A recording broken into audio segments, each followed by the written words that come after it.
Hey guys, back with another Borderlands video, and today I figured we could talk about some of the better or more interesting legendaries across all of the Borderlands games, and I would pick a couple of my favorites that I'd like to see in Borderlands 3. Before we start, this video will include legendaries across Borderlands 1, 2, and the pre-sequel, and will not include any unique, pearlescent, or seraph rarity weapons. Otherwise, I will just be picking a couple of legendaries that I'd like to see in Borderlands 3. So without further ado, these will be the 10 guns and weapons I'd like to see in Borderlands 3, starting now. Number 10, the Hellfire. The Hellfire is one of the few legendaries that's been in all of the Borderlands games. While it was probably the strongest it's ever been in Borderlands 1, it was still a fairly powerful weapon in both Borderlands 2 and in the pre-sequel. While the Hellfire is a limited SMG in the sense that it only comes in fire, it's very powerful in all the Borderlands games against fire-vulnerable enemies, and admittedly, the damage over time is probably at its strongest in Borderlands 1, however it holds up pretty well in Borderlands 2, and can prove to be pretty exceptional on Athena in the pre-sequel. Even though I wish the Hellfire came in elements other than fire, it wouldn't be the Hellfire if it didn't. The Hellfire is one of the few weapons that has consistently been the same rarity and maintained its original name across all of the games, and it would be a shame if Gearbox decided to go ahead and remove the Hellfire entirely and call it something else just because the name Hellfire isn't suited to a weapon that would come in all elements. It seems fitting for the Hellfire to be in Borderlands 3, and it would be sort of shocking if it wasn't. Number 9. The Infinity. While it's fairly basic and has possibly been a little overhyped in the past, the Infinity is still a really cool weapon. Truly infinite ammo is something you don't really see that often, and while there are other guns in Borderlands 2 like the Butcher that are capable of having nearly infinite ammo thanks to ammo regeneration, the Infinity is really the only weapon in Borderlands 2 that is always ready to fire. Assuming that you have at least one pistol ammo, the Infinity will fire regardless of skill points and other stat boosting pieces of gear. And this makes the Infinity a spectacle in a certain sense, as no other weapon in this game can really do that. Plus, it also makes people want to seek the Infinity out, whether that be because they want the bragging rights, or because they actually need a gun with truly infinite ammo that you almost never have to reload. I would be pretty surprised if the Infinity didn't make it into Borderlands 3. Then again, I suppose it didn't make it into the pre-sequel, where we got the lousy Proletarian Revolution instead. And while the Revolution's infinitely expanding magazine size is a neat idea, wouldn't it just be better to have a pistol with a magazine size of 1,000? That way you don't have to wait 6 minutes for the gun to achieve its maximum magazine size. But I digress. The Infinity is a gun I'd like to see again, and let's hope it returns in Borderlands 3. Number 8. The Excalibur. Assuming lasers return in Borderlands 3, I don't think I would mind seeing the Excalibur return. It was a pretty awesome laser sniper / melee hybrid type weapon that has virtually guaranteed freeze on criticals, and upon killing a frozen enemy with a melee attack, it causes a singularity which pulls enemies in, followed by a cryonova which can also freeze and damage enemies. The overall flexibility is really cool. You can quickly snipe enemies from a distance to freeze them, and then in low gravity environments, you can quickly move up to them and melee them until they die. Surrounding enemies get pulled into the singularity, where they are either killed or frozen, which causes another singularity and a cryonova until every other enemy is dead. I suppose the only thing blocking the Excalibur from appearing in Borderlands 3 is whether or not Cryo will appear in Borderlands 3. If it doesn't, the Excalibur probably won't be in the game. But if it does, then I would like to think that there's a pretty good chance of the Excalibur returning.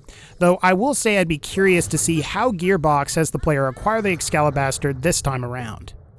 I'd like to see this laser get in, but if it can't, I just hope lasers in general will return to Borderlands 3. Number 7. The Fastball. This grenade mod made its first appearance in Borderlands 2. It's also sort of made an appearance in the pre-sequel as the Snowball. Unfortunately, its damage was nerfed and it could only come in Cry element as opposed to several elements like the original.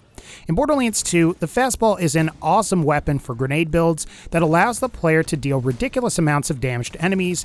However, it requires the player to be relatively accurate to hit on target, which is in stark contrast to most other grenades. I personally really like this because you will never have to wait for your grenade to explode in order to deal damage. Plus, it's really fun to insta-geb most enemies by throwing a fastball. The fastball, in my opinion, is fun because it is sort of overpowered. However, since most of the damage it deals is splash damage, certain enemies like Saturn basically take little if any damage from the fastball, even if it's corrosive. Perhaps Gearbox could leave the power on this weapon, but instead have more enemies in the game that have splash resistance, forcing the player to use other weapons to take them down. If you ever decide that you want to play Accident or Krieg in Borderlands 2, I recommend you try to put together either a grenade or explosive build for each respective character, because I would say these two characters will allow you to get the most out of the fastball. Hopefully, we'll see the fastball return in Borderlands 3 because it was both a fun and satisfying weapon to use. Number 6. The Badaboom. While the Badaboom was in the pre-sequel and it's a nice launcher in that game, I think we can all agree that the Badaboom was arguably the best in Borderlands 2. While it's true both versions of the Badaboom are known for high projectile count and a great damage to ammo consumption ratio, Borderlands 2's Badaboom was awesome because it allowed the player to rocket jump.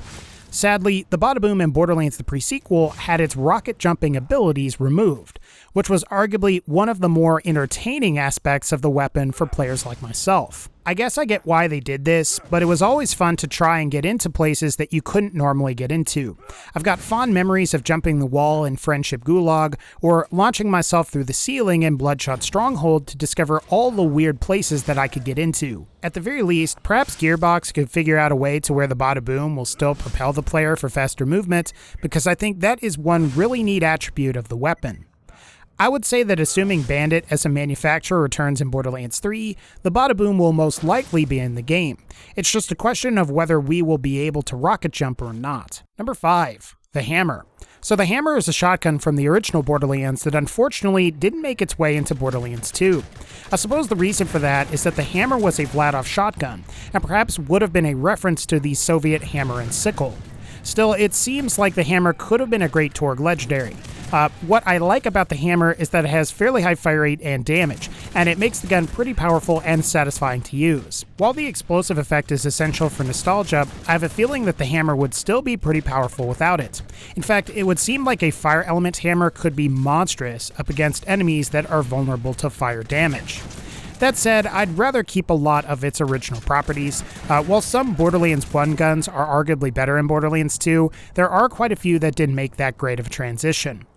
Regardless, the Hammer was and is a fun weapon to use in the original Borderlands, and it would be nice to see it return in Borderlands 3. Number 4. The Long Nail.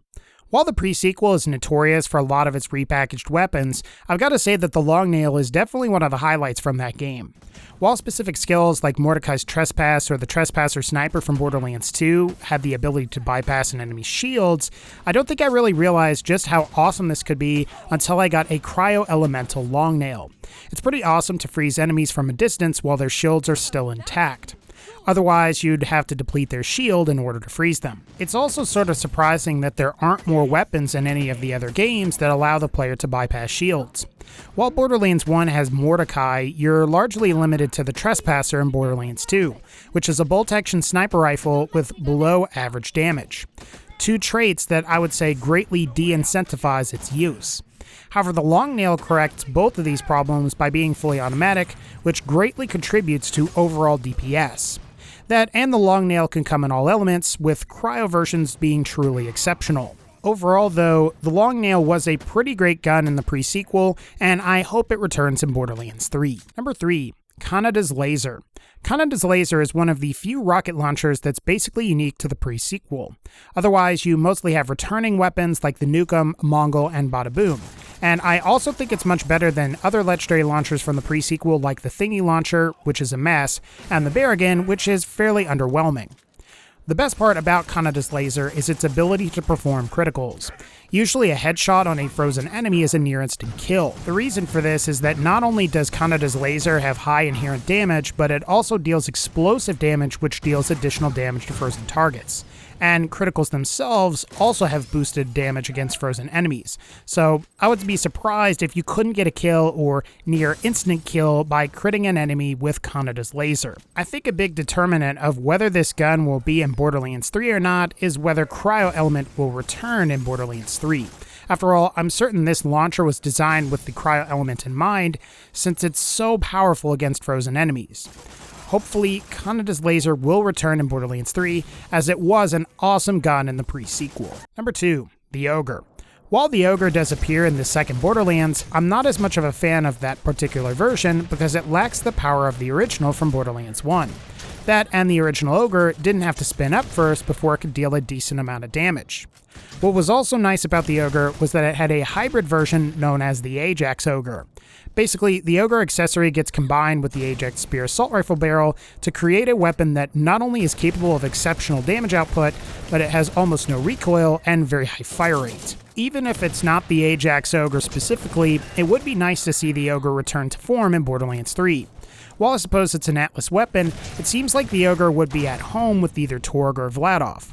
Though, if Borderlands 3 decides to continue the manufacturer gimmicks we saw in Borderlands 2 in the pre-sequel, then I predict that Torg would probably be the best choice. I guess we'll have to see, but hopefully the Ogre returns to form in Borderlands 3. Number 1. The Norfleet.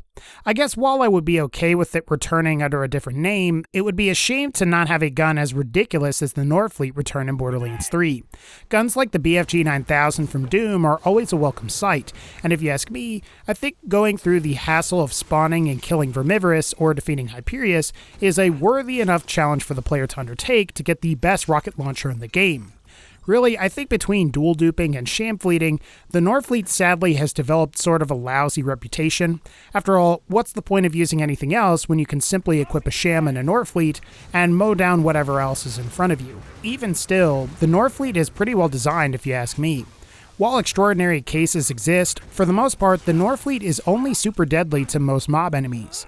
Most raid bosses can shrug a Norfleet blast off pretty easily, and you would be better off using something like a Sandhawk, Unkempt Herald, Pimpernel, or any other overpowered weapon that you can think of. Whether you like it or hate it, I think we can all agree that the first time you fired a Norfleet was pretty glorious. Having a weapon that can almost clear out an entire room is pretty great if you ask me, and I hope we get to see this gun once more in Borderlands 3. Alright guys, that's going to pretty much wrap up this particular video. If you like this video, please be sure to leave a like, click the bell to join the notification squad, and as always, take care, and I'll see you all next time.